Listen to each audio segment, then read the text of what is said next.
So movie మీకు ఎలా అనిపించింది? చాలా బాగుందండి. సో సంక్రాంతికి బ్లాక్ బస్టర్ అని చెప్పుకోవచ్చు. సో అనిల్ రావుపూడి మళ్ళీ ఫ్యామిలీస్ పల్సదే పట్టేశాడు.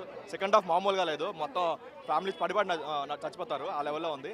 అండ్ మెయిన్ పాజిటివ్ అంటే బాస్ గారి టైమింగ్. సో ఏదైతే లాస్ట్ 20 yearsలో ఎవరు ఆయన దగ్గర నుంచి వాడుకొని ఒక యాంగిల్ ఉందో, కామెడీ టైమింగ్ అయినా లేదంటే ఆయన సెటర్స్ అయినా సరే, అనిల్ రావుపూడి 100% జస్టిఫై చేశాడు.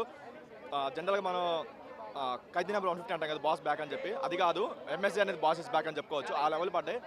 సో చాలా బాగుంది. సో సెకండ్ హాఫ్లో వచ్చే వెంకీ గారి సీన్స్ అయినా లేదంటే క్లైమాక్స్ ఫైట్ అయినా లేదంటే కొన్ని బిట్ సాంగ్స్ అయినా సరే ఎక్స్ట్రాడినరీగా వచ్చాయి. అండ్ ఈ సంక్రాంతికి ఇంకొకసారి ఇండస్ట్రీ అయితే కొడతాడు అనిల్ రావుపూడి. అదే అంటే లైక్ ఇప్పుడు చాలా మంది ఏంటి అని అంటే మనకి సంక్రాంతికి వస్తున్నాంలో ఉన్న బులిరాజు ఈ మూవీలో ఉన్నాడా లేదా అన్న డౌట్ చాలా మందికి ఉంది. సో మీరేం చెప్తారు? ఉన్నాడు. అతను ఉండే 5-10 minutes సీన్ కూడా చాలా బాగా పడింది, హిలారియస్గా పడింది. మనకి జనరల్గా ఒక బిగ్ కామెడియన్ స్క్రీన్ మీద కనిపిస్తే ఎలా అయితే గోల్ చేస్తారో ఆ లెవెల్లో ఆయనకైతే గోల్ చేశారు. చాలా బాగుంది. సో ఆయననే కాకుండా మొత్తం ఎక్కడ కూడా ఒక 1 minute కూడా బోర్ లేకుండా, ఒక ల్యాగ్ లేకుండా కంప్లీట్గా 2.5 hours అలా కూర్చోబెట్టారు. సో 100% రీజన్ హిట్ అయితే అవుతుంది, బ్లాక్ బస్టర్ అని చెప్పుకోవచ్చు. సో అంటే అన్ని ఏజ్ గ్రూప్ల వాళ్ళకి ఈ సినిమా కనెక్ట్ అవుతుంది అనుకోవచ్చా? డెఫినెట్గా మీరు ముసలి వాళ్ళు అయినా లేదంటే పిల్లలైనా సరే, ఎంగేజ్ అయినా లేదంటే ఫ్యామిలీస్ అయినా సరే అందరికీ పిచ్చిగా ఎంజాయ్ చేస్తారు. సంక్రాంతికి వస్తున్నాం కంటే ₹1 ఎక్కువ కలెక్ట్ చేస్తుంది తప్ప ఎక్కడ తక్కువ అయితే లేదు. సో ఇది బాస్ ఇస్ బ్యాక్ సినిమా.